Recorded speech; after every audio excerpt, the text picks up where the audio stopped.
specify your miracle need. So, mingon tag-specify your miracle need.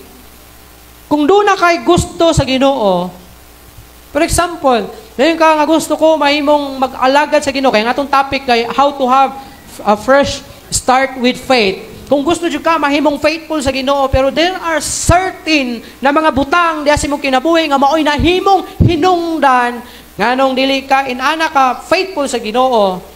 Kinahanglan nimong i-specify sa Ginoo, pasabot sa specify, imong klarohon sa Ginoo kung unsa ka ng butanga ang imuhang gusto nga matabangan sa Ginoo diha sa imuhang kinabuhi. Kung naa kay mga butang na ginahimo dayagman o sekreto man na mga buhat, pero kini nahimong babag diha sa imong pag-alagad sa Ginoo, i-specify nimo.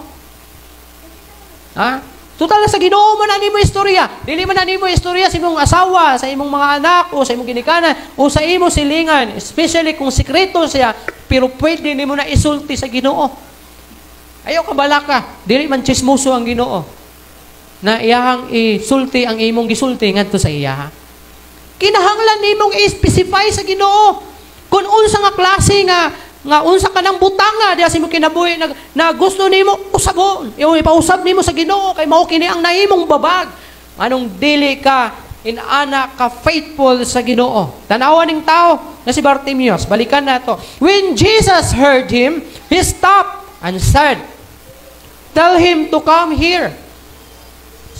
Pagkadungog ni Jesus sa tao nga nagsinggit, mihunong siya o gingnan niya ang iyang mga apostolis. Paduola siya. Ha? Ingna siya duol rin ako. O gitawag nila ang maong nga buta nga tao ningon sa paglipay. Duol kay siya nagtawag kanimo. O. Giduol sa mga apostolis ang maong nga bigar, ang maong nga ang buta nga makalilimos ug gingnan siya nga paglipay. Duol diri kay gitawag ka ni Jesus. Mo yang pasabot pa. Gitawag ka ni Jesus. Unsay gibuhat aning tao? Human gisultian kini nga tao. Bisang gihimo ni Bartimeus. Bartimeus threw aside his coat, jumped up and came to Jesus. Unsay gihimo? Human say nakadungog og istorya nga duol diri, paglipay duol diri kay gitawag ka sa magtutudlo. Iyang gihupo ang iyang kupo. Iyang gihupo ang iyang kupo. Gilabay niya, midagan og milayat.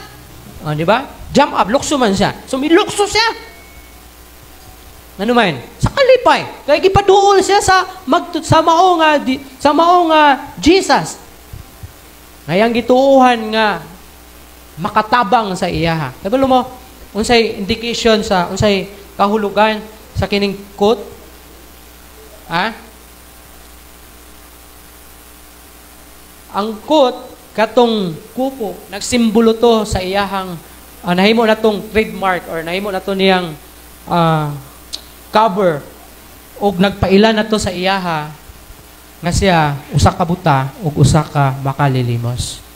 Mo to, once na makita nimo ng tawhana nga nagasuot ana nga kupo, siya usa ka buta ug usa ka makalilimos.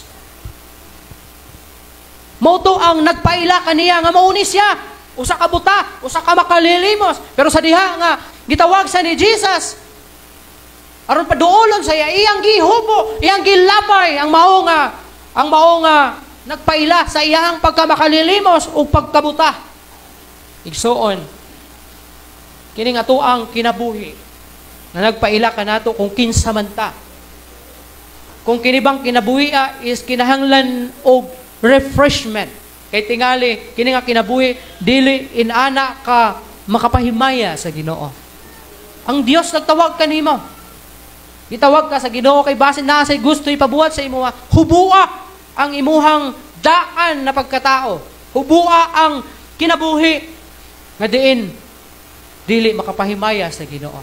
Kung gusto ka, hubua, ilabay. Ingon sa diha nga nadungog ni Bartimeus, ingon niya, gilabay niya ang iyang kupo, milukso ug midul dito kay Jesus ug niingon si Jesus ngadto sa iya.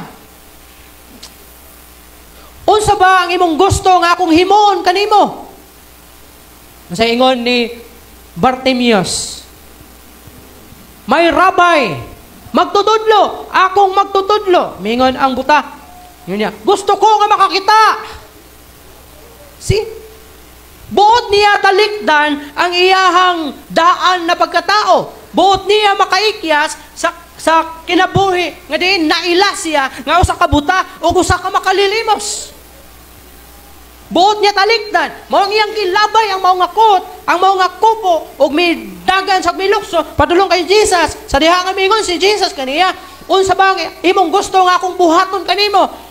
Ingon sa buta, ingon niya, akong magtutudlo, buot ko nga makakita. Kaya nga naman, kay kung maayo siya siyang pagkabuta, dili na siya tawgon nga buta nga makalilimos. Dili na siya mag-atang dito sa dalan aron magpakilimos.